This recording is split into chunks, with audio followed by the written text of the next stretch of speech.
This excerpt was taken from a Full and Bloom interview with producer-engineer Alex Woltman. You can listen to the entire interview at fullandbloom.com or on YouTube. Click the links in the description.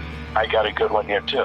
Okay, so you might know some pieces on this. We get done with the record, and I think, is it Benelli that's now...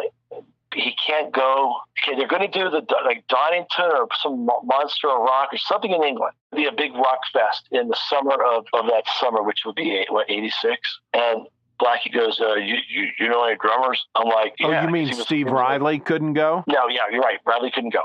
So Blackie's like, "Got to find a drummer." They're going to go play this big show. And so I would.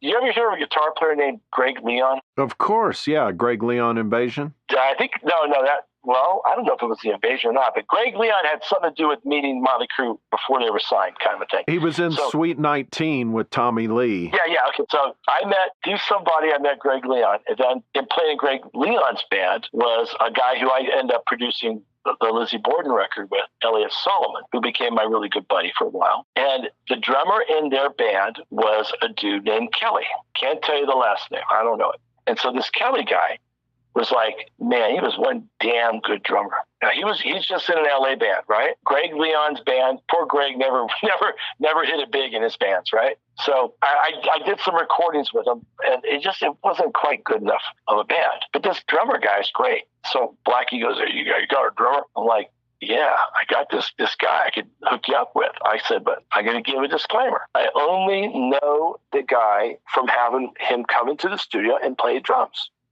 I don't personally know him, so I can't vouch for his character. And I was really clear because, if someone wants a referral, I'm only going to go off the fact this guy could play, and he could play like no one's business. So Blackie's like, okay, well, connect me up. So I told this dude, Kelly, hey, Blackie Lawless is looking for a drummer to go to this, I'll call it the Donington Festival for lack of whatever else. I think that's what it was. And so this guy's, this is like a big shot, right? He's all excited. And so I connect him up, and, maybe a couple of weeks later, I talk to Blackie, and he goes, hey, yeah, taking that guy to England. That guy's rocking, man. You called it good. I said, okay, good luck to you. Let me know how it goes. So they go. A few weeks or so later, Blackie comes in. I'm like, hey, how'd it go? He goes, oh, man, it went good. He goes, but I got to tell you. And he goes, well, and he starts kind of laughing. And he kind of puts his head down, shaking his head. I'm thinking, what the hell went wrong? And he says, they're getting ready to go on stage. And, this is like the massive rock concert. There's thousands of people out there, tens of thousands. And he says they're backstage, and they have maybe 10 minutes to go. And he hears the crowd go nuts. And he looks up, he goes, what the hell's going on? Why is the crowd screaming their head off? And he looks around, and there's Donnie Rod, and there's Holmes. He walks to the side of the stage, and he says the drummer is standing in the middle of the stage with his arms up, and he's throwing the devil horns, and he's taking bows right in front of the big crowd all by himself. And so I go, what the hell did you do? He goes, I told the guys, get your ass out there now. We got to start. So he runs out there, and they play the set. He said the set went really well. He said the second it was done, he told his roadies, grab the son of a bitch and take him straight to the airport. So this dude named Kelly had his golden 90 minutes or probably an hour. And what, could you believe the arrogance of some dude who gets hired to go out with an internationally recognized touring band, and he's walked in front of the crowd of 50, 60, 70,000 people, and he's putting his arms up in the air like, look at me. To have seen Blackie's face would have been worth $1 million.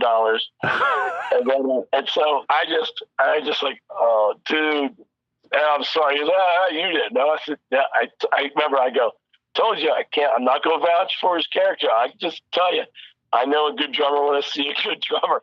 You want a good keyboard player? I'm going to get you guys going to play it like the record. I don't recommend people unless they are like spot the fuck on. But some dudes are a little screwy. That guy's a little screwy. So never knew what happened to Kelly, but I remember he had a hot girlfriend. I'm sure he's probably an insurance salesman now or something like that. Either that or he's dead. It's one of the two. He's probably fat with short hair, has some sales job. He probably has grandkids now telling me, I play with W.A.S.P. Somebody would have pictures of him. He probably wouldn't have them now. But I said, I am not vouching for his character. I don't know the dude personally. He just came in and did these recordings. He played like 1 or 2 nights, and I saw him play a show one time.